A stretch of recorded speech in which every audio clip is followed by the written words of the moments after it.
तुझको सौंपता क्या लागत है ओ मोर। श्री सद्गुरु महाराज की जय। परमाराध्य आराध्य जी की श्री जुगल चरणों में कोटि सह नमन। मंच पर मंचासीन पूज्यपाद आचार्य स्वामी श्री पूर्ण चेतन जी महाराज की श्री जुगल चरणों में कोटि सह नमन। मंच पर मंचासीन स्वामी विनय सागर जी महाराज, मंच पर मंचासीन हमारे पूज्य बाबागण, मंच संचालक शिक्षक राजेश बाबू, इस लाइव चैनल के द्वारा देश विदेश के श्रोताओं, धर्म पिपासु, इस हरिपुर काला में इस सत्संग में पधारे हुए माताओं एवं बहनों सबों को मेरा हार्दिक हार्दिक नमन है। आज का प्रतिपाद विषय है ईश्वर का क्या स्वरूप है। और हम लोग इस हरिपुर कला में पधारे हुए हरि के धाम में। संत महापुरुष कहते हैं और हम आप अभी वेद का पाठ श्रवण किए। वेद के ऋषि कहते हैं, हे मनुष्यों, क्या कहा? हे मनुष्यों। आप जब ईश्वर को देखने के लिए चाहते हैं, क्या कहे? मनुष्यों, हाथ पैर से देख सकते हैं, ऐसा नहीं था। हे मनुष्यों, हाथ पैर, गुदा, लिंग, रसना, कान, आंखें, नाक, मन, बुद्धि, इस सब से आप उस परमात्मा को नहीं देख सकते। ऋषि कहते हैं कि हाथ पैर से, आंख से, शरीर से, मुंह से कोई परमात्मा को नहीं देख सकते हैं। क्या इस ऋषि के बातें पर हम लोगों को विश्वास है? बहुतों भक्त को विश्वास है, बहुतों सत्संगी को विश्वास है, बहुतों को विश्वास नहीं है। इसलिए विश्वास नहीं है, बहुतों जाते हैं बैजनाथ धाम, बहुतों जाते हैं धीमा मंदिर, बहुतों जाते हैं गंगा जी, बहुतों जाते हैं प्रयाग, बहुतों जाते हैं बद्रीनाथ। क्या इससे क्या साबित हो रहा है? किनको खोजने के लिए हम जा रहे हैं? मंदिर में जाते हैं खोजने के लिए ही जाते हैं कि इस आंख से हम उस ईश्वर को देखें। इच्छा बनी हुई है कि हम ईश्वर को देखें। मंदिर में जाते हैं, दर्शन क्या होता है? पत्थर की मूर्ति बनी हुई है, भगवान शिव की मूर्ति है, उनको हम जल, पान, फूल चढ़ाते हैं, यही कुछ देखते हैं। संतों ने कहा उस मूर्ति को देख लेने से आपका परम कल्याण होने वाला नहीं है। तो ईश्वर है कैसा, वह कहाँ रहते हैं? तो हमारे आराध्य देव जी ने कहा है, जो परम तत्व आदि अंत रहित असीम अजन्मा अगोचर सर्वव्यापक, ईश्वर कैसा है? उनका कभी नाश होने वाला नहीं है। ईश्वर कैसा है? तो वह अनंत है। ईश्वर कैसा है? उनका कभी विनाश होने वाला नहीं है। ईश्वर परमात्मा का विनाश होने वाला, कभी नाश होने वाला नहीं।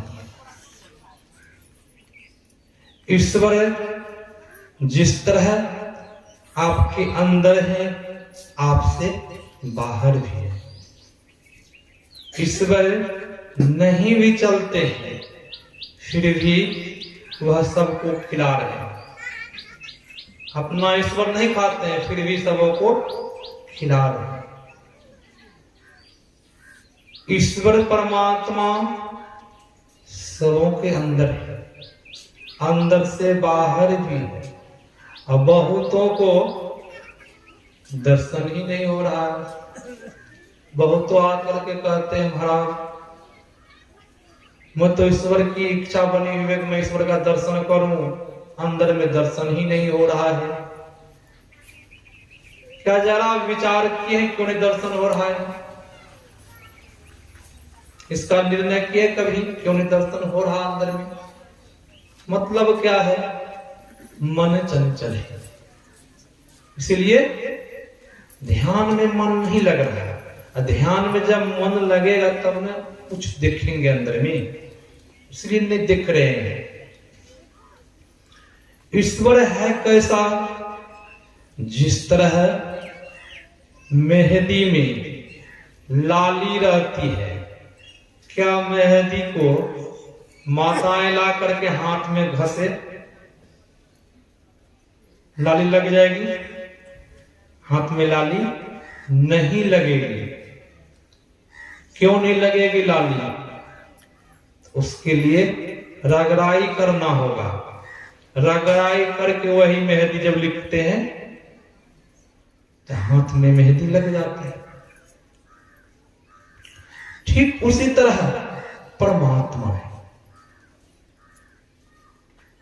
एक राजा ने जंगल शिकार खेलने के लिए गया। पहले जमाने में राजा लोग शिकार खेलते थे। राजा शिकार खेलने के लिए जंगल गया। राजा ने देखा मुनि बालक। मुनि बालक देखने में बहुत सुंदर था। राजा के मन में हुआ, ये मुनि बालक मेरे साथ चले जाते, राजभवन में रहते, यहाँ तो इनको बहुत दुख होता होगा जंगल में। राजा ने उस मुनि बालक के पास पहुंचा। मुनि बालक से राजा निवेदन करते हैं। राजा कहते हैं, पुत्र तुम मेरे साथ चलो। तो मुनि बालक ने कहा, मैं आपके साथ राजभवन जाऊंगा तो वहां करूंगा क्या? तो राजा ने कहा, जो मैं खाऊंगा वह तुझे भी खिलाऊंगा, महंगे से महंगे वस्त्र मैं पहनूंगा, मैं तुझे भी पहनाऊंगा, महंगे से महंगे गाड़ी पर मैं घूमता हूं, तुझे भी मैं घुमाऊंगा, जब मैं सोता हूं तुझे भी मैं सुलाऊंगा, सुंदर से सुंदर भोजन मैं खाऊंगा, तुझे भी खिलाऊंगा, और जब मैं सोऊंगा जो पहरेदार मुझे पहरा करेगा वही पहरेदार तुझे भी पहरा करेगा। मुनि बालक ने कहा, मैं आपके साथ नहीं जा सकता हूं। राजन, मेरा कुछ शर्त है। जब तुम मानने के लिए तैयार होंगे तब मैं शर्त अपना कहूंगा। राजा ने कहा, मैं तुम्हारा शर्त मानने के लिए तैयार हूं, बताओ क्या शर्त है। मुनि बालक ने कहा, मैं खाऊंगा, तुझे नहीं खिलाऊंगा। मुनि बालक ने कहा, मैं महंगे से महंगे वस्त्र पहनूंगा, तुझे वस्त्र नहीं पहनाऊंगा। मैं महंगे से महंगे गाड़ी में मैं घूमूंगा, तुझे नहीं घुमाऊंगा। मुनि बालक ने कहा, मैं सोऊंगा, तुझे जगा के मैं रखूंगा। शर्त मंजूर है? राजन ने कहा, ये शर्त मंजूर मुझे नहीं है, ऐसा नहीं हो सकता है। तो मुनि बालक ने कहा, मेरे मालिक ऐसे हैं, मेरे परमात्मा ईश्वर ऐसे हैं, मैं वो मालिक अपना खुद नहीं खाते हैं, मुझे खिलाते हैं। अपना खुद वस्त्र नहीं पहनते हैं, मुझे वस्त्र पहनाते हैं। अपना खुद नहीं सोते हैं, मुझे सुलाते हैं। परमात्मा मेरा मालिक ऐसा है राजन, मैं ऐसा मालिक को छोड़ करके मैं आपके साथ नहीं जाऊंगा। तो ऐसा मालिक कौन है? तो परमात्मा है। वही परमात्मा सबों को चला रहे हैं। वह परमात्मा की सत्ता से कोई नहीं बच सकते। और उस परमात्मा को हम आप देखेंगे कैसे? इस आंख से अगर सुना रहे थे, इस आंख से हवा भी नहीं दिखता है, तो वह ईश्वर कैसे देखेगा? कि हवा का क्या रंग है कोई बता सकते हैं? नहीं बता सकते। उपनिषद ग्रंथ में परमाराध गुरु महाराज जी कहने कृपा की है, हवा का रंग हरा है, पृथ्वी का रंग पीला है, जल का रंग लाल है, अग्नि का रंग काला है, हवा का रंग हरा है, आकाश का रंग उजला है। गुरुदेव ने पदावली लिखा है। क्या हम लोगों को दिखता है पृथ्वी का किस रंग है? पृथ्वी, अग्नि का क्या रंग है, जल का क्या रंग है? जब ये सब को हम नहीं देख सकते हैं तो उस परमात्मा को कैसे देखेंगे? हैं? वह परमात्मा बहुत सूक्ष्म है। संतों ने कहा है,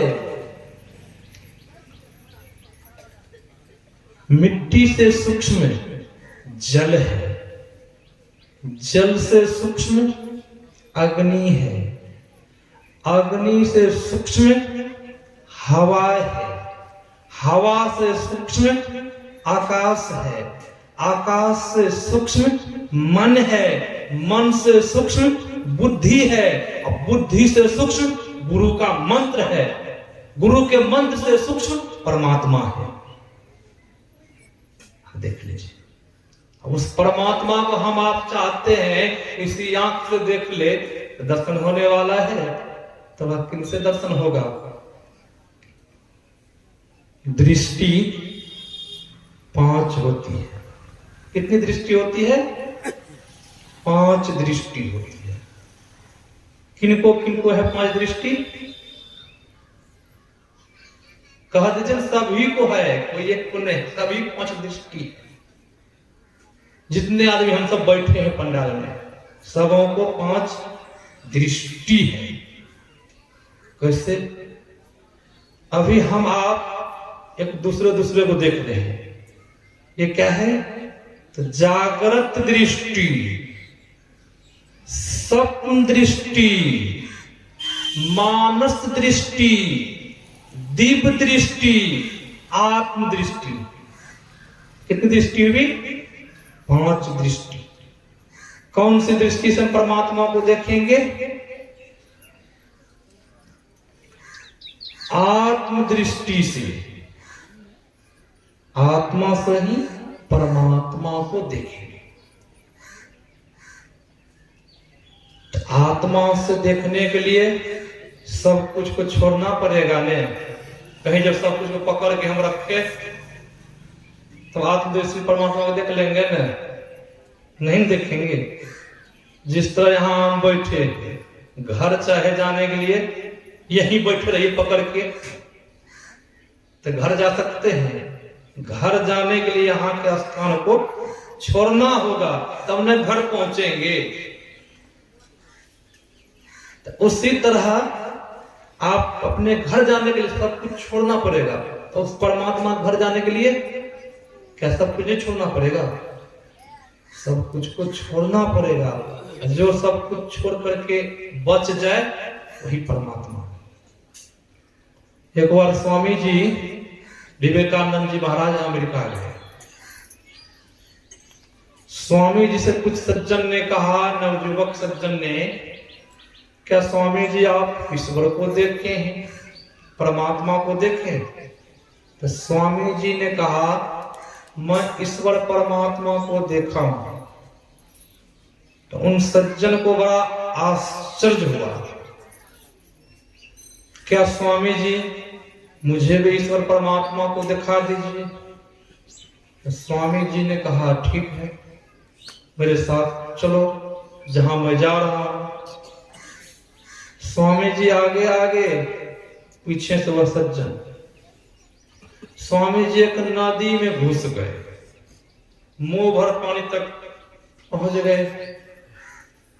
स्वामी जी ने क्या किए? मुंह भर पानी में उस सज्जन को गर्दन पर हाथ देते हैं और पानी में डुबा देते हैं। और वो सज्जन चिल्ला रहा है। जब कुछ देर हो गया, स्वामी जी ने सोचा मर जाएगा, तो स्वामी जी उस सज्जन का गर्दन को छोड़ देते हैं। गर्दन को जैसे ही छोड़ा तो ऊपर आया। और सज्जन कहते हैं, मैं तो सोच रहा था कि आप महात्मा हैं, सन्यासी हैं, आप परमात्मा को सही में देखे होंगे। मुझे तो ये लग रहा आप नहीं सन्यासी है, नहीं महात्मा है, आप तो कसाई हैं। आप कसाई की तरह आप मुझे पानी में दाब दिए, जरा सा भी दया नहीं आई आपको। तो स्वामी जी ने कहा, क्या जी ईश्वर देखा? स्वामी जी पूछते हैं उनसे, ईश्वर को देखा? तो स्वामी जी, आप ईश्वर उसमें पानी में देखे? आप लोग हमको मारने के चक्कर में लग गए थे, मार ही देते उस पानी में। आप कसाई के जैसा आप दाब दिए पानी में, अब ईश्वर हमें दिखा रहे थे उस पानी में। तब स्वामी जी ने कहा, क्या जी जब मैंने पानी में गर्दन को दाबा था उस समय क्या सब देख रहा था? घर के सगे संबंधी को देख रहा था, संपत्ति, भाईचारा, समाज के लोग, कोई दिख रहा था? बोला स्वामी जी उस समय कोई नहीं दिख रहा था। मुझे तो ये हो रहा था कि ईश्वर परमात्मा मुझे कब छोड़ दे। स्वामी जी मुझे एक ही आप देख रहे थे कि हाथ कब छोड़ दे आप, मैं इस पानी से निकल जाऊं। मुझे एक आप दिख रहे थे उस समय, नहीं धन संपत्ति, गाड़ी घोड़ा महल कुछ नहीं दिख रहा था। मुझे यही देखा, आप ही दिख रहे थे उस समय कि आप कब मुझे छोड़ दे। तो स्वामी जी ने कहा, वही जो आप हमें देख रहे थे वो बस एक देख रहे थे, वही परमात्मा है जो सब कुछ मन सिमट करके जो अंदर में एक को देखे, सब कुछ से मन हट जाए, जो एक है वही परमात्मा है। तब उस सज्जन को ज्ञान हुआ। सब कुछ इंद्रियां ग्रहण करना छोड़ दे, सब कुछ से मन हट जाए। स्वामी जी ने कहा सब कुछ से मन हट जाए जो अंदर में एक बच जाए वही परमात्मा, वही ईश्वर है। तो ऐसा होगा,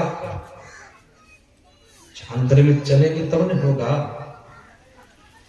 अंदर में चलने के लिए युक्ति जाननी होगी, तब न अंदर में चलेंगे।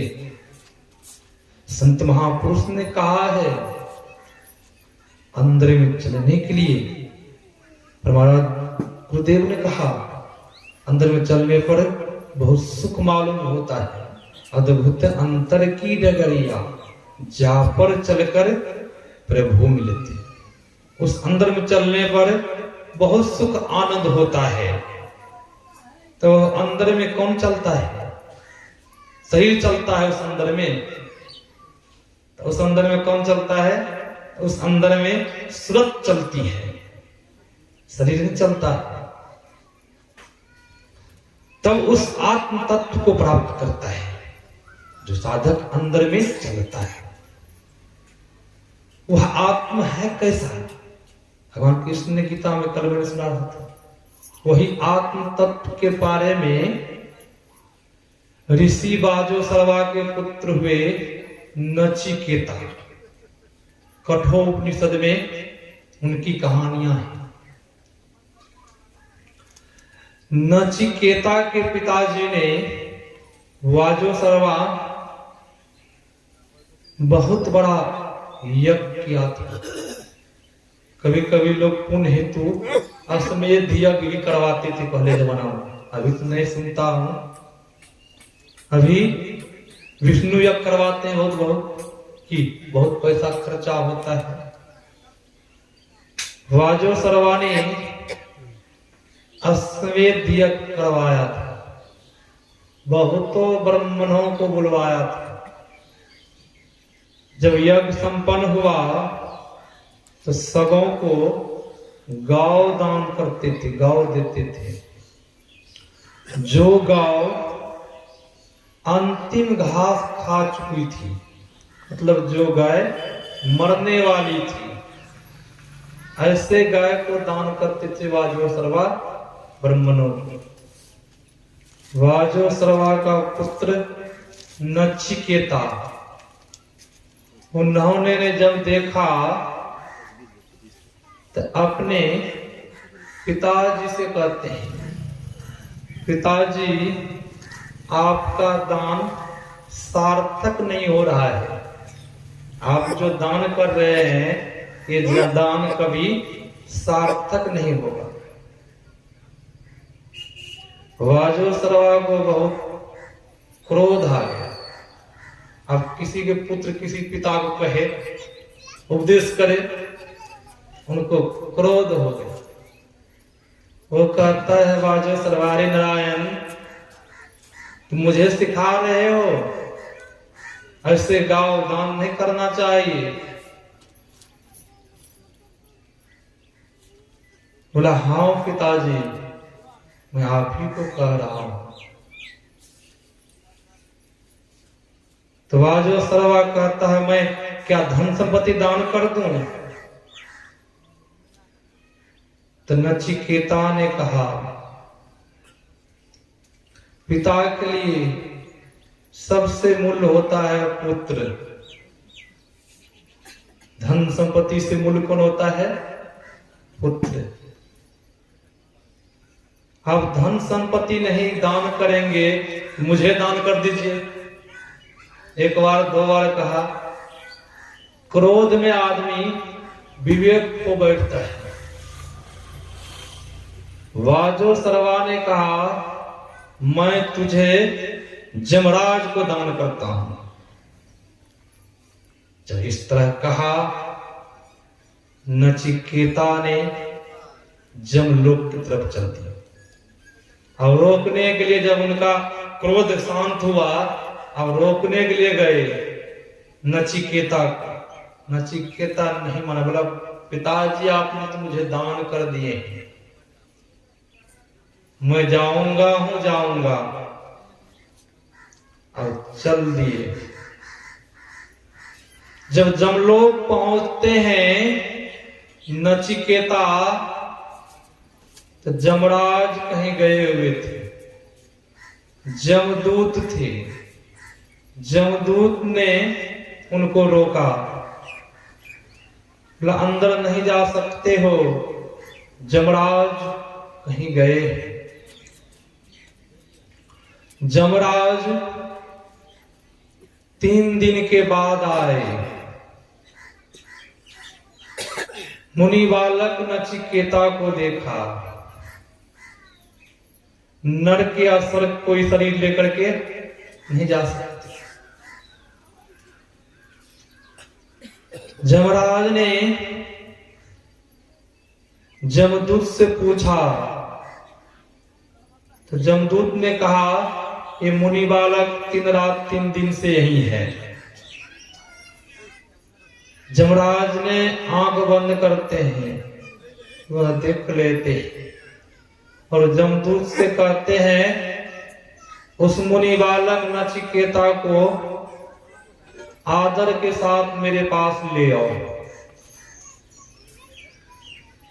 जमदूत ने उस नचिकेता बालक को आदर के साथ जमराज के पास उपस्थित किया। जमराज ने कहा मुनि बालक नचिकेता, तुम 3 दिन 3 रात बीत गई, तुम मेरे दरवाजा पर रहा, भूखे प्यासे, तुम मुझसे 3 वर ले लो, मैं तुम पर बहुत प्रसन्न हूं, खुश हूं, तुम 3 वर मुझसे ले लो। तो नचिकेता ने कहा प्रभु, जब आप मुझे वर देने के लिए सक्षम हैं तो मेरा पिताजी का क्रोध शांत हो जाए। जब मैं जाऊं घर तो पिताजी मुझे स्वीकार कर ले, क्यों बालक था, छोटा बालक था। दूसरा वर में नचिकेता ने कहा प्रभु, मैंने सुना हूं कि पुण्यात्मा स्वर्ग जाते हैं, पुण्यात्मा उस स्वर्ग में किस भांति रहते हैं, और मैंने ये भी सुना हूं उस स्वर्ग में अग्नि जलती रहती है। तो जमराज ने कहा पुत्र, इनके बदले तुम और कुछ मांग लो, ये गुर रहस्य तुम मत मांगो। नचिकेता की इच्छा और बढ़ गई, मुझे बताइए गुर रहस्य क्या है, पुण्यात्मा स्वर्ग में कैसे रहते हैं, उनके पूंजी खत्म होने पर पुण्यात्मा कहा जाते हैं, मुझे गुर रहस्य बताइए। नचिकेता ने जमराज को व्यवस्थित कर दिया और नचिकेता बोला मुझे बताना ही होगा आपको। छोटा बालक जिद पकड़ लिया, जिस तरह माता पिता है, पुत्र जब कोई जिद पकड़ लेता है माता पिता को ला करके देना पड़ता है, अब उसी समान नचिकेता जिद पकड़ लिया है। जमराज ने कहा आज दिन से इस स्वर्ग में नचिकेता के नाम से अग्नि जाना जाएगा। आप देख लीजिए कैसा वर दे दिया, आज दिन से इस स्वर्ग में जो अग्नि जल रही है ये अग्नि नचिकेता के नाम से जाना जाएगा, विख्यात होगा। बोला तीसरा वर मांगो पुत्र। नचिकेता ने कहा वह आत्म तत्व क्या है जिनका कभी विनाश नहीं होता है। आदमी जो मरता शरीर तो मर जाता, शरीर को जला देता है, वह आत्मा कहाँ जाती है, वह आत्म तत्व क्या है। तो जमराज ने कहा पुत्र ये गुरु विषय तुम मत जानो, मुझसे हीरा जवाहर सोना मांग लो, मैं तुझे मुक्ति दे देता हूं, तुम सदा के लिए मुक्त हो जाओगे। नचिकेता ने कहा मुझे प्रभु मुक्ति नहीं चाहिए, जिनका जन्म हुआ है उनका मरना ही अवश्य है, मेरा शरीर छूटेगा आज में कल, मुझे तो वह तत्व बताइए। आत्म तत्व क्या है, आत्मा कहता है जे वह वर्णन कीजिए। जब बहुत निवेदन किए नचिकेता, जमराज को जब विवश कर दिया, तब जमराज ने उपदेश किया। जिस तरह शरीर से आत्मा निकल जाती है, मृतक शरीर हो जाता है, उस समय शरीर में कोई ज्ञान नहीं बचता है। कि बचता है कोई बहुत ज्ञानी है, उनका जब मृत्यु हो जाए, शरीर छूट गया, क्या उसमें ज्ञान बचता है? उनके अंदर कोई भी ज्ञान नहीं बचता है। नचिकेता को जमराज उपदेश कर रहे हैं।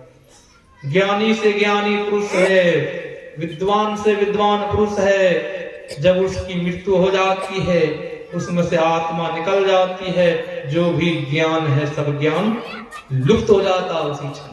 कोई ज्ञान नहीं रहता है, मृतक शरीर कोई ज्ञान रहता है। और जो फिर जमराज ने कहा, वह आत्मा जब निकलती है, वह रूह वह कर्म के अनुसार फिर पुनः शरीर धारण करता है। वो जीव जो निकलता है, वह आत्मा वह पुनः कर्म के अनुसार शरीर धारण करता है। फिर पुनः वह दुख सुख को भोगता है। जो दुख सुख उनसे कर्म बना है, वह आत्मा अमर है। और जब सृष्टि हुई है, तब वह आत्मा बनी है। नचिकेता से जमराज उपदेश कर रहे हैं। जब ये सृष्टि हुई, तब से वह आत्मा बनी है। बहुतों सारे शरीर को धारण किया वह आत्मा।